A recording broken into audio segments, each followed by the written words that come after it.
0 to 1 by Peter Thiel with Blake Masters. Chapter 5. Last Mover Advantage.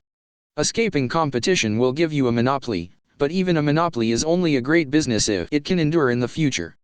Compare the value of the New York Times Company with Twitter. Each employs a few thousand people, and each gives millions of people a way to get news. But when Twitter went public in 2013, it was valued at $24 billion, more than 12 times the Times' market capitalization, even though the Times earned $133 million in 2012 while Twitter lost money. What explains the huge premium for Twitter? The answer is cash flow. This sounds bizarre at first, since the Times was profitable while Twitter wasn't. But a great business is defined by its ability to generate cash flows in the future. Investors expect Twitter will be able to capture monopoly profits over the next decade, while newspapers' monopoly days are over. Simply stated, the value of a business today is the sum of all the money it will make in the future. To properly value a business, you also have to discount those future cash flows to their present worth, since a given amount of money today is worth more than the same amount in the future. Comparing discounted cash flows shows the difference between low-growth businesses and high-growth startups at its starkest. Most of the value of low-growth businesses is in the near term. An old economy business, like a newspaper, might hold its value if it can maintain its current cash flows for 5 or 6 years. However, any firm with close substitutes will see its profits competed away. Nightclubs or restaurants are extreme examples. Successful ones might collect healthy amounts today, but their cash flows will probably dwindle over the next few years when customers move on to newer and trendier alternatives. Technology companies follow the opposite trajectory. They often lose money for the first few years. It takes time to build valuable things, and that means delayed revenue. Most of a tech company's value will come at least 10 to 15 years in the future. In March 2001, PayPal had yet to make a profit, but our revenues were growing 100% year over year. When I projected our future cash flows, I found that 75% of the company's present value would come from profits generated in 2011 and beyond. Hard to believe for a company that had been in business for only 27 months. But even that turned out to be an underestimation. Today, PayPal continues to grow at about 15% annually, and the discount rate is lower than a decade ago. It now appears that most of the company's value will come from 2020 and beyond. LinkedIn is another good example of a company whose value exists in the far future. As of early 2014, its market capitalization was $24.50 billion, very high for a company with less than $1 billion in revenue and only $21.6 million in net income for 2012. You might look at these numbers and conclude that investors have gone insane. But this valuation makes sense when you consider LinkedIn's projected future cash flows. The overwhelming importance of future profits is counterintuitive even in Silicon Valley. For a company to be valuable, it must grow and endure, but many entrepreneurs focus only on short-term growth. They have an excuse: growth is easy to measure, but durability isn't. Those who succumb to measurement mania obsess about weekly active user statistics, monthly revenue targets, and quarterly earnings reports. However, you can hit those numbers and still overlook deeper, harder to measure problems that threaten the durability of your business. For example, rapid short-term growth at both Zynga and Groupon distracted managers and investors from long-term challenges. Zynga scored early wins with games like Farmville and claimed to have a psychometric engine to rigorously gauge the appeal of new releases. But they ended up with the same problem as every Hollywood studio: how can you reliably produce a constant stream of popular entertainment for a fickle audience? Nobody knows. Groupon posted fast growth as hundreds of thousands of local businesses tried their product. But persuading those businesses to become repeat customers was harder than they thought. If you focus on near-term growth above all else, you miss the most important question you should be asking: will this business still be around a decade from now? Numbers alone won't tell you the answer. Instead, you must think critically about the qualitative characteristics of your business. Characteristics of monopoly. What does a company with large cash flows far into the future look like? Every monopoly is unique, but they usually share some combination of the following characteristics: proprietary technology, network effects, economies of scale, and branding. This isn't a list of boxes to check as you build your business. There's no shortcut to monopoly. However, analyzing your business according to these characteristics can help you think about how to make it durable. 1. Proprietary technology. Proprietary technology is the most substantive advantage a company can have because it makes your product difficult or impossible to replicate. Google's search algorithms, for example, return results better than anyone else's. Proprietary technologies for extremely short page load times and highly accurate query auto-completion add to the core search product's robustness and defensibility. It would be very hard for anyone to do to Google what Google did to all the other search engine companies in the early 2000s.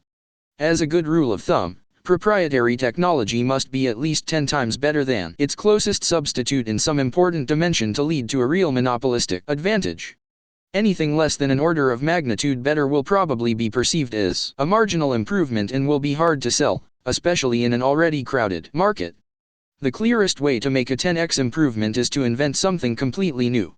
If you build something valuable where there was nothing before, the increase in value is theoretically infinite. A drug to safely eliminate the need for sleep, or a cure for baldness, for example, would certainly support a monopoly business. Or you can radically improve an existing solution. Once you're 10x better, you escape competition. PayPal, for instance, made buying and selling on eBay at least 10 times better. Instead of mailing a check that would take 7 to 10 days to arrive, PayPal let buyers pay as soon as an auction ended. Sellers received their proceeds right away, and unlike with a check, they knew the funds were good. Amazon made its first 10x improvement in a particularly visible way. They offered at least 10 times as many books as any other bookstore. When it launched in 1995, Amazon could claim to be Earth's largest bookstore because, unlike a retail bookstore that might stock 100,000 books, Amazon didn't need to physically store any inventory. It simply requested the title from its supplier whenever a customer made an order. This quantum improvement was so effective that a very unhappy Barnes & Noble filed a lawsuit 3 days before Amazon's IPO, claiming that Amazon was unfairly calling itself a bookstore when really it was a book broker. You can also make a 10x improvement through superior integrated design. Before 2010, tablet computing was so poor that for all practical purposes the market didn't even exist. Microsoft Windows XP Tablet PC Edition products first shipped in 2002, and Nokia released its own Internet tablet in 2005, but they were a pain to use. Then Apple released the iPad. Design improvements are hard to measure, but it seems clear that Apple improved on anything that had come before by at least an order of magnitude. Tablets went from unusable to useful. 2. Network effects. Network effects make a product more useful as more people use it. For example, if all your friends are on Facebook, it makes sense for you to join Facebook, too. Unilaterally choosing a different social network would only make you an eccentric. Network effects can be powerful, but you'll never reap them unless your product is valuable to its very first users when the network is necessarily small. For example, in 1960 a quixotic company called Xanadu set out to build a two-way communication network between all computers, a sort of early, synchronous version of the World Wide Web. After more than 3 decades of futile effort, Xanadu folded just as the web was becoming commonplace. Their technology probably would have worked at scale, but it could have worked only at scale. It required every computer to join the network at the same time, and that was never going to happen. Paradoxically, then, network effects businesses must start with especially small markets. Facebook started with just Harvard students. Mark Zuckerberg's first product was designed to get all his classmates signed up, not to attract all people of Earth. This is why successful network businesses rarely get started by MBA types. The initial markets are so small that they often don't even appear to be business opportunities at all. 3. Economies of scale. A monopoly business gets stronger as it gets bigger. The fixed costs of creating a product, engineering, management, office space, can be spread out over ever greater quantities of sales. Software startups can enjoy especially dramatic economies of scale because the marginal cost of producing another copy of the product is close to zero. Many businesses gain only limited advantages as they grow to large scale. Service businesses especially are difficult to make monopolies. If you own a yoga studio, for example, you'll only be able to serve a certain number of customers. You can hire more instructors and expand to more locations, but your margins will remain fairly low and you'll never reach a point where a core group of talented people can provide something of value to millions of separate clients, as software engineers are able to do. A good startup should have the potential for great scale built into its first design. Twitter already has more than 250 million users today. It doesn't need to add too many customized features in order to acquire more, and there's no inherent reason why it should ever stop growing. 4. Branding. A company has a monopoly on its own brand by definition, so creating a strong brand is a powerful way to claim a monopoly. Today's strongest tech brand is Apple. The attractive looks and carefully chosen materials of products like the iPhone and MacBook. The Apple Store's sleek minimalist design and close control over the consumer experience, the omnipresent advertising campaigns, the price positioning as a maker of premium goods, and the lingering nimbus of Steve Jobs' personal charisma all contribute to a perception that Apple offers products so good as to constitute a category of their own. Many have tried to learn from Apple's success: paid advertising, branded stores, luxurious materials, playful keynote speeches, high prices, and even minimalist design are all susceptible to imitation. But these techniques for polishing the surface don't work without a strong underlying substance. Apple has a complex suite of proprietary technologies, both in hardware, like superior touchscreen materials, and software, like touchscreen interfaces purpose-designed for specific materials. It manufactures products at a scale large enough to dominate pricing for the materials it buys. And it enjoys strong network effects from its content ecosystem. Thousands of developers write software for Apple devices because that's where hundreds of millions of users are, and those users stay on the platform because it's where the apps are. These other monopolistic advantages are less obvious than Apple's sparkling brand, but they are the fundamentals that let the branding effectively reinforce Apple's monopoly. Beginning with brand rather than substance is dangerous. Ever since Marissa Mayer became CEO of Yahoo in mid-2012, she has worked to revive the once popular internet giant by making it cool again. In a single tweet, Yahoo summarized Mayer's plan as a chain reaction of people then products then traffic then revenue.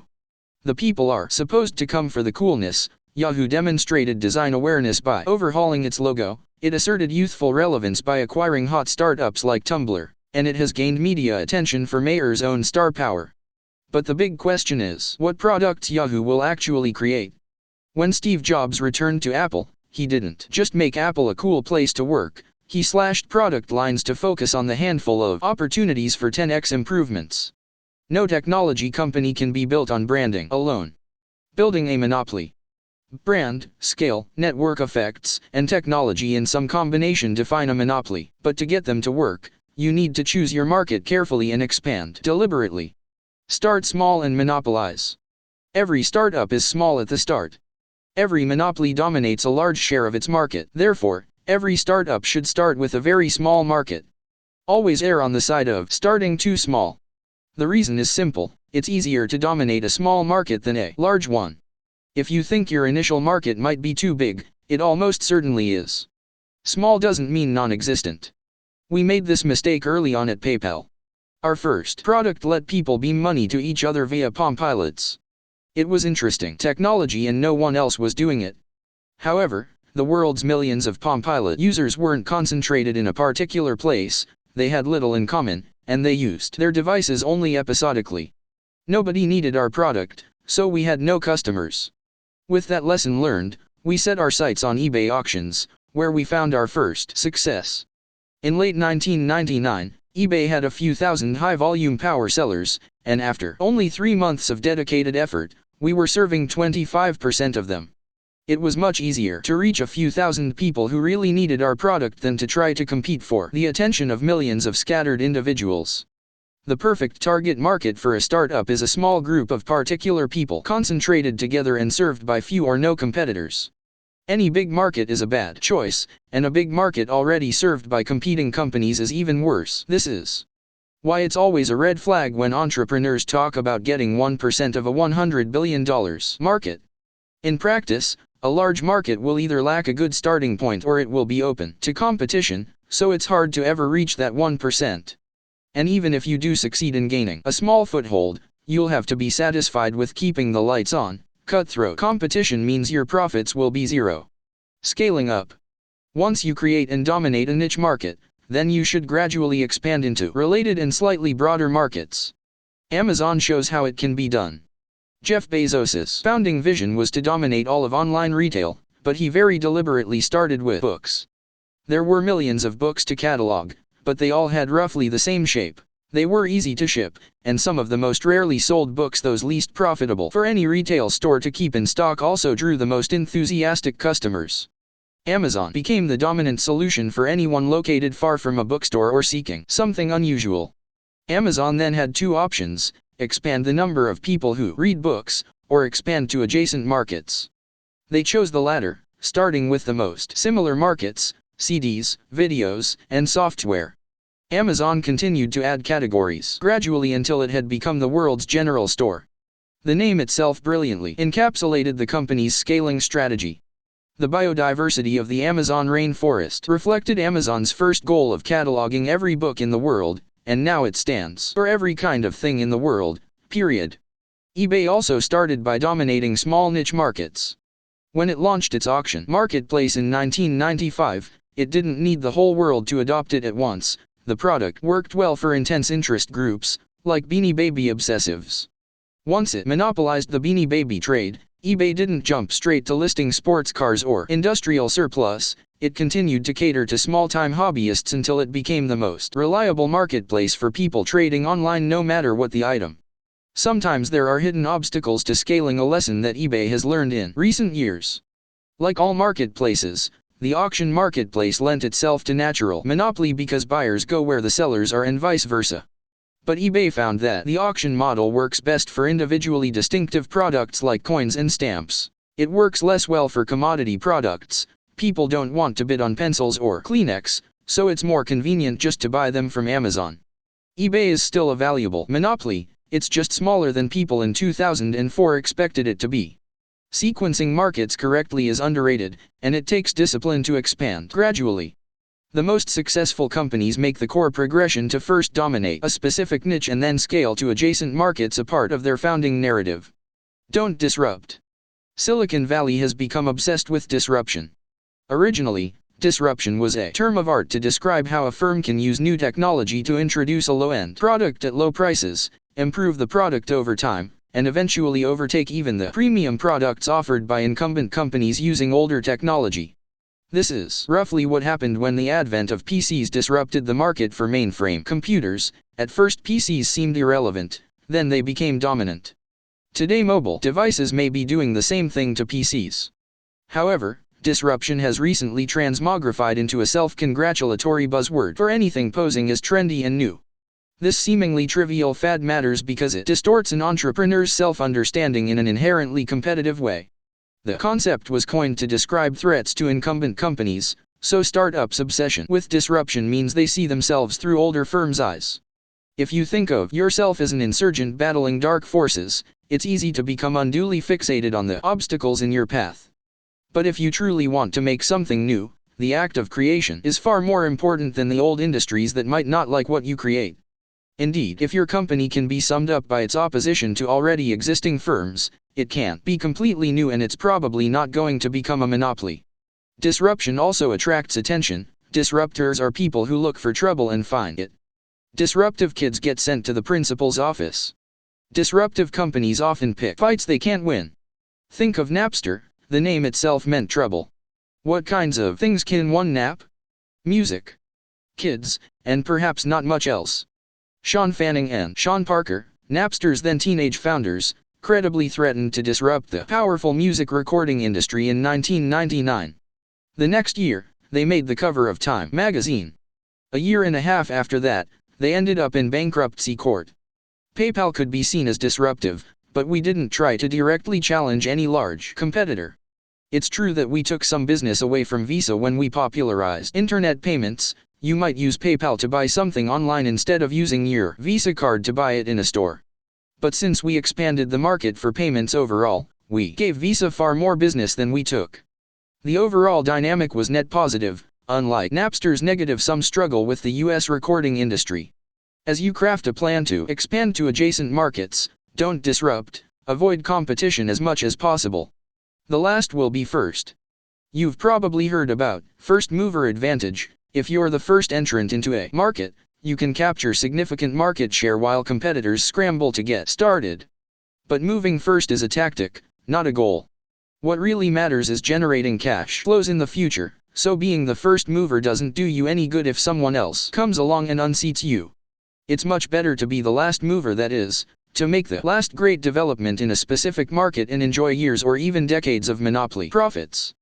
The way to do that is to dominate a small niche and scale up from there, toward your ambitious long-term vision. In this one particular at least, business is like chess.